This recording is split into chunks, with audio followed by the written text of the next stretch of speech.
So big game Bears Vikings this week. Now, JJ McCarthy had your number last time. That was at home, but this is in Minnesota where we know their defense can play well.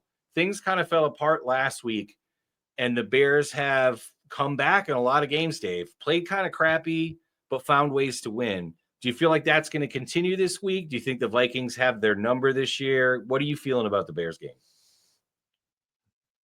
This is where, I said beginning of the season that this is where it starts to become, this is the end. Because I wasn't really sure if Caleb would be able to mature enough. Obviously, our defense has been very suspect. We get the turnovers, but if we don't get the turnovers, it's pretty awful. The Athletic ran a really nice article about Dennis Allen, how he schemes them up on third downs.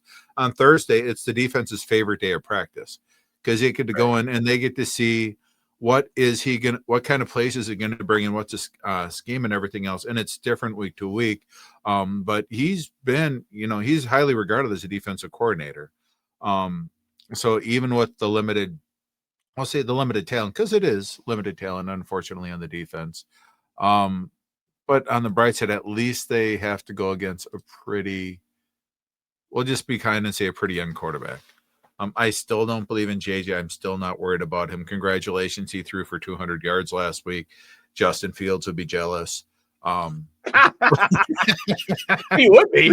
Yeah. Am I sour at all about Justin Fields at all, ladies and gentlemen? I mean, yeah, dude. Honestly, Dave, I'll tell you this. When Justin Fields came out of college, I was more sure that he was going to be good than I was Caleb because, and it's my fault for believing in an Ohio State quarterback, but like he had such good accuracy on deep throws in college. And yes, his receivers are 5 yards open, just like CJ Stroud was, just like every other Ohio State quarterback. But like his accuracy on those deep throws was so good that I didn't think he would get to the NFL and forget how to read a defense, which is basically what happened to Justin Fields. Like he doesn't throw the ball downfield and he's got the arm for it and he's got the talent for it. And I think he's almost in his own head. Like I think the Bears legitimately broke him. And I'm hoping they break Caleb Williams. I'm praying for the same outcome. So we'll see what happens. That's one of the fun things is, I was fairly skeptical for the first 6 weeks. And then I see, his accuracy, it still isn't there. He's not placing it. But it does seem like he's starting to make the correct reads, right? Yeah. So he's throwing it to the right guy. And even though he might be a little bit high, a little bit low and whatnot, at least he's now recognizing, okay, this is where I need to go. And another thing I've noticed is, I think I mentioned this last week. Last year he averaged 4 sacks a game.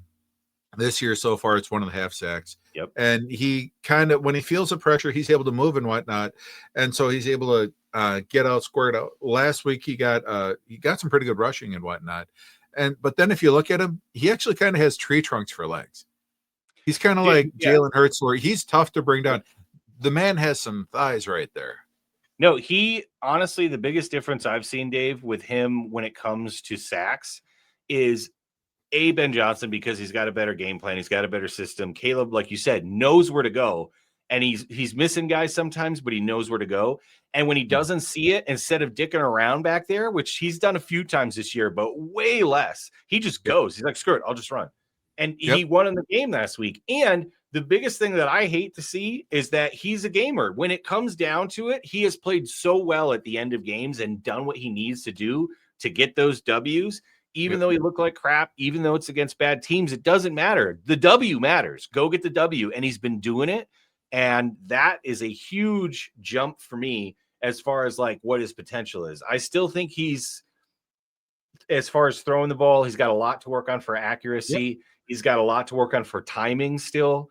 But at the end of the day, if he's got good pocket presence and if he's a gamer at the end of the game, everything else can be fixed. Everything else can be fixed, and you guys got the coach. So now I am legitimately starting to worry a little bit about Caleb Williams and the Bears, right? But I think that's more Ben Johnson than anything else. A million percent. Ben Johnson plus that interior offensive line that we got. 100%. Now, JJ might be able to get there next year. I don't think he's the same athlete that Caleb is. He had the benefit of the Harbaugh offense. But it's still, he still has 2 good tackles. He has the potential for a run game. The Bears' run defense isn't there where we'd like it to be. And, you have Justin Jefferson, Jordan Addison.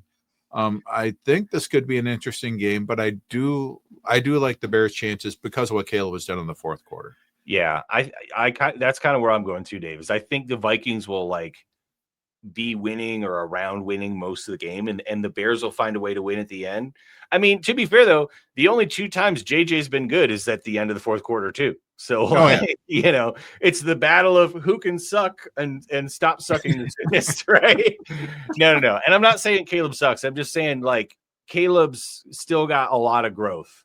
Oh Like yeah, he's been reading the right reads. He's been reading the right reads and making the right decision when to stay in the pocket and when to get out, and he's not holding it. And to me, that's the biggest thing I want to see from him. He can work on his accuracy over time, right? Whereas JJ, good. Yeah, we're seeing the growth that we'd hoped for. Yeah. I think this is the first time after that game last week where I'm like, okay, Caleb is starting to figure out when to go and when not to go, and that's when he's most dangerous, right? So he's potty trained. Yeah. Yeah. But JJ just, I still think is having struggles reading defenses. And again, my main problem with him is he's got a good arm, but when he throws it down the field, I don't trust it. And he screwed up twice last week where he threw it down the field and just completely missed Justin Jefferson, which is hard to do, right? And I just worry that what do the Bears do? They get turnovers, right? That JJ's going to throw a ball that he shouldn't throw. He's going to throw it in a spot he shouldn't throw. You guys will get a turnover. Caleb will go down and score near the end of the game, and that'll be that. That's just kind of how it feels like it's going to work out this week, right? So, And check this out, Dave. So, like, if you win, if you guys beat the Vikings and the Lions lose to the Eagles, you guys will be, I think, first place in the division. Is that right? Yeah. Yes, sir. Oh, man. Get ready for the apocalypse, everybody. So